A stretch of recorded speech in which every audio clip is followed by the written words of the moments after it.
कोई प्रोटेस्ट है? नीचे कर लो आईडी। आ जाओ, सबको आ जाओ, सब आ जाओ भैया, आ जाओ।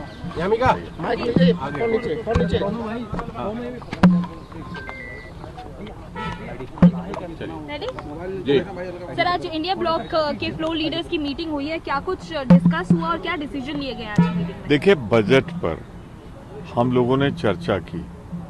ये बजट 3/4 हिंदुस्तान के राज्यों में, खास तौर से उन राज्यों में विशेष रूप से जहां गैर भाजपाई सरकार है, पूरी तरह ब्लैकआउट किया गया है, पूरी तरह विकास के नाम पर शून्य कर दिया गया है। तो निसंदेह कल प्रोटेस्ट करेंगे हम सब, पार्लियामेंट के बाहर और पार्लियामेंट के अंदर भी अपनी आवाज़ उठाएंगे। शांतिपूर्वक ढंग से, लोकतांत्रिक ढंग से हम अपनी बात को रखेंगे। लेकिन ये अन्याय, ये जो एक संघीय ढांचा है भारत का, उस संघीय ढांचा के खिलाफ बजट है। ये मैं बहुत जिम्मेदारी से कह रहा हूँ कि जो हमारा स्ट्रक्चर है, फेडरल स्ट्रक्चर है, संघीय ढांचा है, उसके खिलाफ है ये बजट। ये भारतीय जनता पार्टी का बजट नहीं है, ये भारत सरकार का बजट है। और भारत सरकार के बजट को ऐसे किया गया जैसे भाजपा का बजट। आपको लगता है कि भेदभाव हुआ है सभी राज्यों के साथ और इसी वजह से आप लोगों ने ये फैसला किया? मैं कह तो रहा हूँ, वही बात तो कह रहा हूँ। सुबह कितने बजे सर?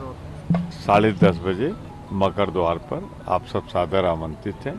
हम पहले वहाँ करेंगे एंट्री पॉइंट, और उसके बाद पार्लियामेंट के अंदर भी हम रखेंगे अपनी बात को। पार्लियामेंट के अंदर आप प्रोटेस्ट करेंगे, भाग लेंगे चर्चा में कल या उसको पोस्टपोन? निश्चित रूप से भाग लेंगे, लेकिन अपनी बात तो कहेंगे ना, बात भी कहनी है अपनी, चर्चा में भाग भी लेना है, वहाँ भी कहेंगे, चर्चा में भी कहेंगे। और हम एक कदम और आगे बढ़ सकते हैं, उस पर हमारा विचार चल रहा है कि नीति आयोग की जो बैठक है उसमें हमारे ज़्यादातर मुख्यमंत्री वार्ता चल रही है, उसमें न शामिल हों जिस तरह से, क्योंकि ये पहली बार हो रहा है कि भारत के संघीय ढांचे के खिलाफ ये बजट आया है। सर, नीट को लेकर भी क्या कुछ आप लोगों का टेक रहेगा, क्योंकि अब सुप्रीम कोर्ट का भी फैसला आ गया, क्या इस मुद्दे को अभी आप लोग पार्लियामेंट में उठाएंगे? सुप्रीम कोर्ट का फैसला जो आया है, अभी मैंने पढ़ा नहीं पूरी तरह, पढ़ने के बाद ही उस पर रिएक्ट करूंगा। लेकिन अजीब सा है कि ये मानते हैं कि लीक हुआ है, और आज इलेक्ट्रॉनिक युग में लीक होने के 1 मिनट के अंदर पूरे हिंदुस्तान में फ्लैश हो सकता है, और उसके बाद भी उसको जिस ढंग से लिया गया है तो उसको पढ़ने के बाद हम प्रतिक्रिया देंगे। आज मैं मुख्य रूप से कहना चाहता हूं कि शायद भारत के इतिहास का ये पहला बजट है जो संघीय ढांचे के खिलाफ। समाजवादी पार्टी की तरफ से सर कोई रिप्रेजेंटेशन था या फोन पे बात हुई आप लोगों की? देखिए, हम लोगों की बात दोपहर में भी हुई, सुबह चलती रहती है, कोई पहुंच पाता है, कोई नहीं पहुंच पाता, कमिटमेंट होता है। और जितनी बातें हैं मैं बता भी दूंगा, उनसे चर्चा भी कर लूंगा और उनकी सहमत होगी। You already decided that you are going to protest. Is it just because of discriminatory budget? You all MPs, India Alliance MPs. Basically, the concept of budget has been already destroyed by this union budget this year. They have totally discriminated the majority of the states. And sir, Supreme. Therefore, general sentiments of the India Alliance meeting is that we have to protest against this. And sir, Supreme Court today ordered there will be no retest in NEET UG, sir. What's your take on it? We will take a call after detailed analysis on the Supreme Court verdict. Thank you so much. Thank you.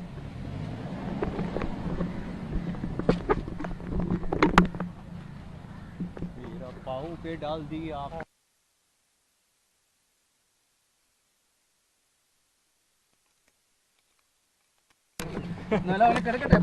ഉപയോഗിക്കാൻ നമുക്ക് ശരി ആരാം से कोई പ്രതിപക്ഷ സംസ്ഥാനങ്ങളോട് കൃത്യമായി വിവേചനം കാണിച്ചുകൊണ്ടുള്ള ഒരു ബജറ്റാണ് പ്രഖ്യാപിച്ചിട്ടുള്ളത്. നാളെ എങ്ങനെയായിരിക്കും സഭയ്ക്ക്? ഇന്ന് ഇന്ത്യ അലയൻസിന്റെ മീറ്റിംഗിൽ ഉണ്ടായ പൊതുവികാരം അതായിരുന്നു. കാരണം കേരളം എന്ന പേര് ശബ്ദിച്ചിട്ടില്ല, തമിഴ്നാട് ശബ്ദിച്ചിട്ടില്ല, മഹാരാഷ്ട്ര ശബ്ദിച്ചിട്ടില്ല, ഹരിയാന ശബ്ദിച്ചിട്ടില്ല, വെസ്റ്റ് ബംഗാൾ ശബ്ദിച്ചിട്ടില്ല, ജാർഖണ്ഡ് ഇല്ല. ആകെ ഇത് നോക്കിയപ്പോൾ ഇത് കസേര സംരക്ഷിക്കാൻ വേണ്ടിയിട്ടുള്ള ഒരു ബജറ്റായിട്ട് മാത്രമേ ഇത് കാണാൻ കഴിയുള്ളൂ. ബീഹാറിനും അതുപോലെ തന്നെ ആന്ധ്രക്കും ഒരുപാട് പദ്ധതികൾ എന്ന് പറഞ്ഞു. അതും ബോഗസ് ആണെന്നാണ് കേൾക്കുന്നത്. അതും പ്രഖ്യാപനം മാത്രമേ ഉള്ളൂ എന്നാണ് കേൾക്കുന്നത്. പക്ഷേ പേരുണ്ട് അവിടെയെല്ലാം. പ്രധാനമന്ത്രി എന്താ പറഞ്ഞത്? കേരളത്തിൽ BJPയെ ജയിപ്പിച്ചാൽ ഞങ്ങൾ കേരളം മുഴുവൻ ഒരു എയിംസിന് വേണ്ടി എത്ര കാലമായി കേരളം കൊതിക്കുന്നു, ഒരു എയിംസിന് വേണ്ടിയിട്ട്. മറ്റെല്ലാ സ്റ്റേറ്റുകൾക്കും കൊടുത്തിട്ട് അത് കൊടുക്കാനുള്ള സാമാന്യ വരി അതുപോലെ ഈ ബഡ്ജറ്റിൽ കാണിച്ചിട്ടില്ലല്ലോ. അപ്പോൾ ഇത് സത്യത്തിൽ സാധാരണഗതിയിലുള്ള ബജറ്റുകളുടെ സങ്കല്പങ്ങളെ മുഴുവൻ കാറ്റിൽ പറത്തിയ ഒരു ബജറ്റാണ് ഈ ബജറ്റ്. ഫെഡറൽ വ്യവസ്ഥയോടുള്ള ഏറ്റവും ശക്തമായ കടന്നാക്രമണമാണ് ഈ ബഡ്ജറ്റ്. അപ്പോൾ ഇതിനെതിരായിട്ട് ശക്തമായ പ്രതിഷേധം ഉയർത്താനാണ് ഇന്ത്യ അലയൻസിന്റെ തീരുമാനം. എങ്ങനെയായിരിക്കും നാളെ ഇന്ത്യ അത് ഡീറ്റെയിൽസ് നാളെ തീരുമാനിക്കും. എന്തായാലും ഞങ്ങൾ ശക്തമായ പ്രതിഷേധവുമായിട്ട് വരും. നാളെ വീണ്ടും യോഗം ചെയ്യുന്നുണ്ടോ രാവിലെ? ഇല്ല. ഈ കേരളത്തിന്റെ പേര് ഒരിക്കൽ പോലും ഇന്നത്തെ ബജറ്റ് അവതരണത്തിൽ പറഞ്ഞില്ല.